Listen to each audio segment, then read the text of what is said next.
Hello MMO thinkers, Mike Byrne here from MMOBomb.com, bringing you another episode of MMO Thoughts. And if you wanted to see three titans of the industry go to blows with each other, you couldn't have asked for a better day than today, as Epic Games and Fortnite have decided they're going to take on both Google and Apple at the exact same time. We're going to run it all down here, give you my thoughts, even though I'm not a lawyer. However, if a lawyer decides to comment in the comments below, hey, I'm an adult. When presented with new information, I reserve the ability to change my mind.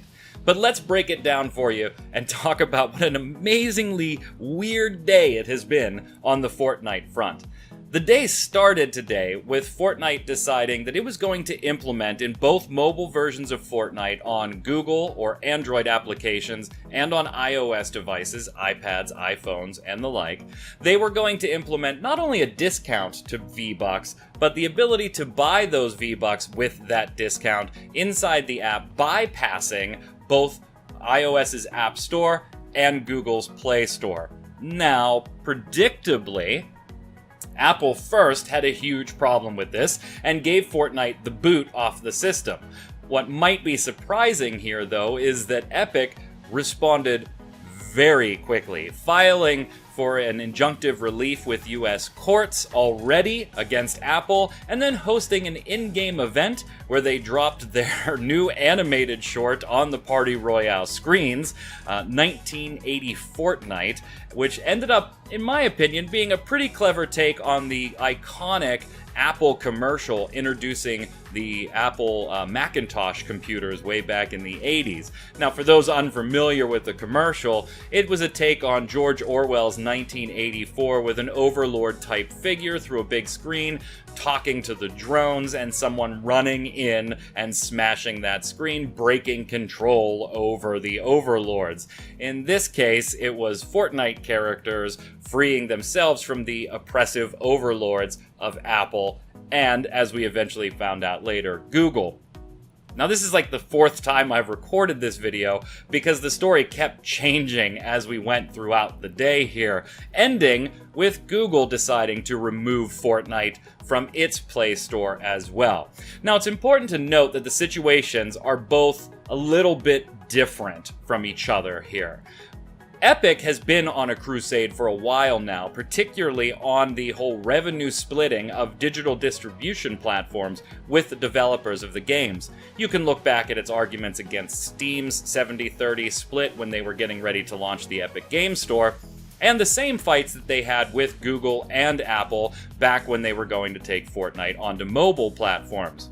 Now, the argument differed for those two in that Apple was being accused by Epic of running a monopoly. You could not get an app onto an iOS device without using the App Store. On the Google side of things, although you could, and Fortnite did, use the ability to get an app onto an Android device outside of the Google Play Store, they argued that doing so put the apps at severe disadvantages as far as visibility and things like that from being in the Google Play Store, but also to the excessive warnings that might come up on an Android device asking, are you sure you want to install this? This might be a safety risk because you're not using the Google Play Store. At the end of the day, the revenue split for both of them was 30%, and the terms of service expressly dictate that if you have an app on their devices using those platforms, you had to pay using the in-app purchases, which would give Google and or Apple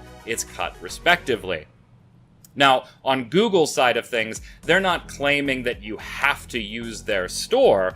Their terms of service expressly dictate that if you do use their store, then the app purchases have to be made through the Google Play Store. So, Google not too happy about this either. What I think is exceptionally funny about the entire situation is just how fast Epic responded. The way the 65-page filing was generated almost immediately screamed of two things. One, this document was ready.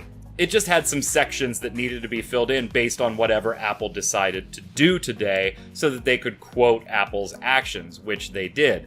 And two, if you examine the language in the filing, it seems like it could be very easily modified.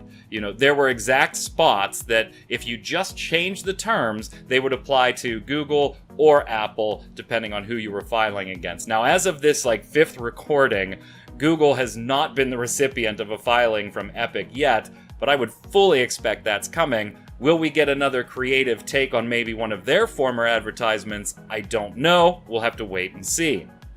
So here's what it all boils down to. All three companies are going to claim that what they're doing is in the consumer interest.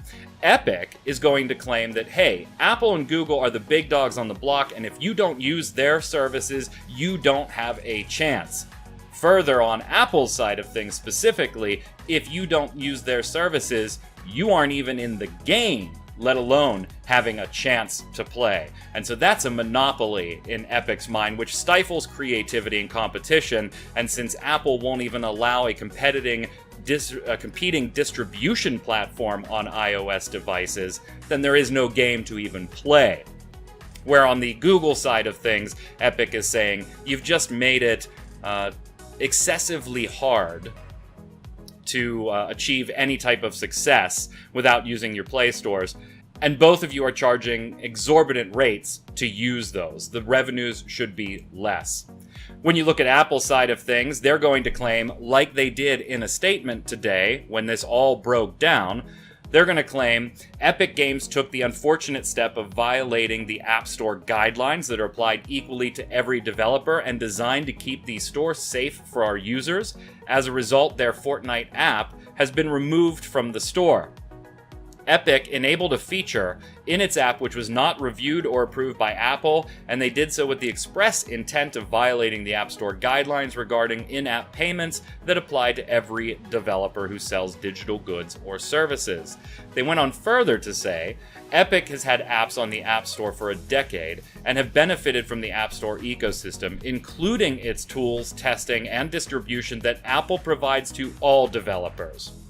Epic agreed to the App Store terms and guidelines freely, and we're glad they've built such a successful business on the App Store. The fact that their business interests now lead them to push for a special arrangement does not change the fact that these guidelines create a level playing field for all developers and make the store safe for all users. We will make every effort to work with Epic to resolve these violations so they can return Fortnite to the App Store. So you already start to hear the argument of, hey, our App Store is the way it is to protect consumers. It keeps prices level, it keeps equity across the board for developers. Your app can be viewed. You're getting the same revenue split as other companies. We give you the development tools. So we're the ones creating a level playing field, where Epic would, of course, beg to differ. Now, from The Verge, after Google banned Fortnite from the Play Store, they said the open Android ecosystem lets developers distribute apps through multiple app stores. For game developers who choose to use the Play Store, we have consistent policies that are fair to developers and keep the store safe for users. While Fortnite remains available on Android, we can no longer make it available on Play, because it violates our policies. However, we welcome the opportunity to continue our discussions with Epic and bring Fortnite back to Google Play. Again, you see that same argument. All three sides are claiming what they're doing on their side is for the good of the consumer and the good of the developing houses behind the apps. Epic, of course, seeing things a little bit differently and maybe gives the impression that they're looking out for the small developer, or they're looking out for all developers or consumers. Whose side are you on? That remains to be seen in this one. A lot of people taking up the Epic flag, saying this is the fight. This is the one. Epic is big enough to go against them, kind of like when Taylor Swift went against Spotify. She didn't really have to. Taylor Swift has all that money, but carried the cause. And is Epic kind of doing the same thing here? Other people might look at it and say, here's a bajillion-dollar corporation in Epic looking to give less to Google and Apple because it would much rather make some more of that money. To be fair on that argument, it doesn't look like, even though both Apple and Google have said they're looking for a special arrangement, that doesn't appear to be what Epic is actually asking for. From the filing itself, Epic brings this suit to end Apple's unfair and anti-competitive actions that Apple undertakes to unlawfully maintain its monopoly in two distinct multi-billion-dollar markets, the iOS app distribution market and the iOS in-app payment processing market.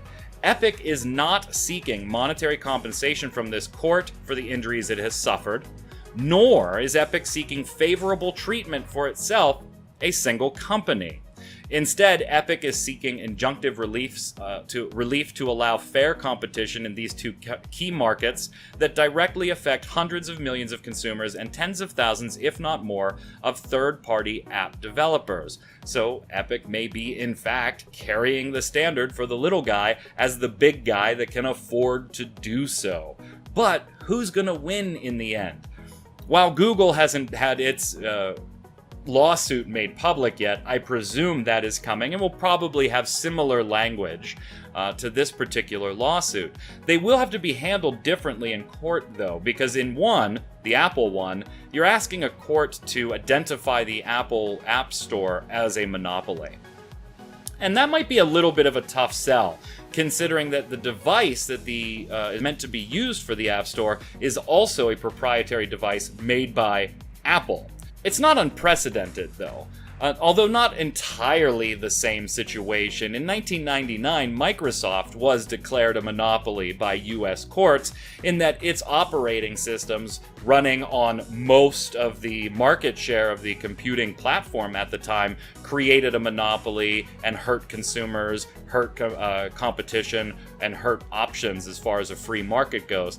I know it's a little bit different there because, they didn't make all the PCs.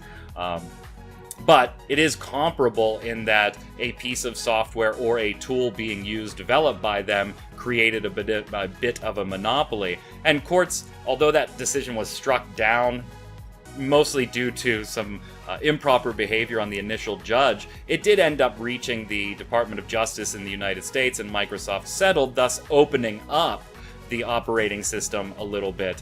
And to be fair, technology changed in that interim too, and we started seeing a little more mobile, a little more palm computing, things like that. Websites really stopped caring what browsers or operating systems you were using, so there was a little technological shift there that might not be in play here. But you are asking for the same type of thing. Hey, Apple, hey, Your Honor, Apple makes their iOS devices, and they make their distribution platform, and there is no room for competition or creativity on that distribution, against that distribution platform, because it's their devices. We consider that a monopoly. You're asking court to consider that the same thing. On the Google side, it's a little bit of a different argument.